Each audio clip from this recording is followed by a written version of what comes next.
শুধু একজন হজযাত্রীকে বিমানে না তোলার কারণে আল্লাহ অলৌকিকভাবে আকাশ থেকে 2 বার বিমান ফেরত পাঠাইছে।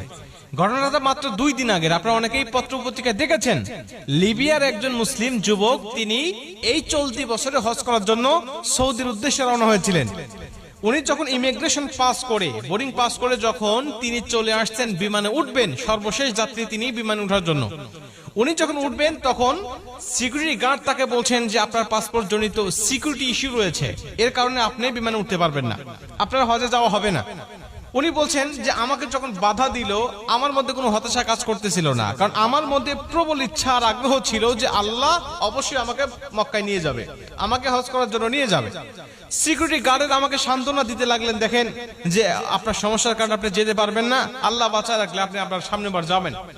তো উনি বলছেন দেখেন আমি হজ করার জন্য নিয়ত করেছি এবং বাসা থেকে বের হয়ে আসছি, নিয়ত করার দায়িত্ব আমার আর নিয়ে যাওয়ার দায়িত্ব আল্লাহ পাকের। অতএব আমি যেহেতু এখান পর্যন্ত চলে আসছি, আপনারা বিশ্বাস করেন এই বিমান যাবে না, আমাকে না নিয়ে এই বিমান যাবে না। তো উনি কথাটা বলতে বলতে বিমান স্টার্ট হয়ে গেছে, দরজা বন্ধ করে দিয়ে চলে গেছে। আকাশে যখন উড়ে চলে গেছে হঠাৎ বিমানের মধ্যে সমস্যা, যান্ত্রিক ত্রুটি। তখন বিমান আবার ব্যাক করছে। ব্যাক করার পরে তারা দরজা না খুলেই, পাইলট দরজা না খুলেই আবার এগুলো ঠিক করেছে। ঠিক করার পরে আবার বিমান উড়ে চলে গেছে।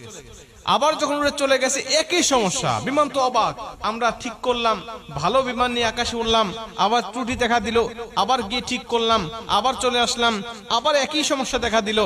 উনি বলছেন আমি দ্বিতীয়বার আল্লাহর কসম করে বলছি যে আল্লাহর কসম ওই আমের আল মাহদি যতক্ষণ পর্যন্ত আমার বিমানে না উঠবে ততক্ষণ পর্যন্ত আমি বিমান আকাশে উড়াবো না।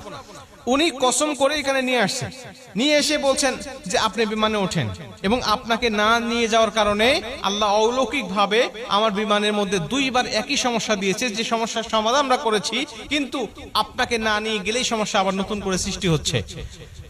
আমের আল মাহদি বলছে দেখেন আল্লাহ পাকের কাছে আমি নিয়ত করেছি, আমি হালাল টাকা দিয়ে আমি হজ করার জন্য নিয়ত করেছি, আমার পাসপোর্ট জনিত ইস্যু যেটা আপনার সমস্যার কথা বলছেন এটা আসলে সমস্যা নয়, তারপরে যদি আপনার সমস্যা ধরেছেন আপনারা আমাকে না নিয়ে গেলে বিমান যাবে না, বা আমাকে না নিয়ে আপনারা যাবেন না, এই বিশ্বাস আমার মধ্যে আছে, এজন্য আমি কথাটা বলেছি। সবাই তাকে তো আগ্রহ করে ধরলেন এবং সবাই তাকে বিভিন্নভাবে সংবর্ধনা এবং সম্মানিত করতে লাগলেন। এখান থেকে পরিষ্কারভাবে বক্তব্য বোঝা যায় যে আল্লাহ পাকের কাছে যখন কোনো ব্যক্তি খাঁটি দিলে নিয়ত করে, আল্লাহ পাক তখন সেই নিয়তটা পূর্ণ করে, এটা আল্লাহ পাকের দায়িত্ব। বান্দার চেষ্টা যখন শেষ, আল্লাহ পাকের সাহায্য তখন থেকে তার শুরু হয়ে যায়।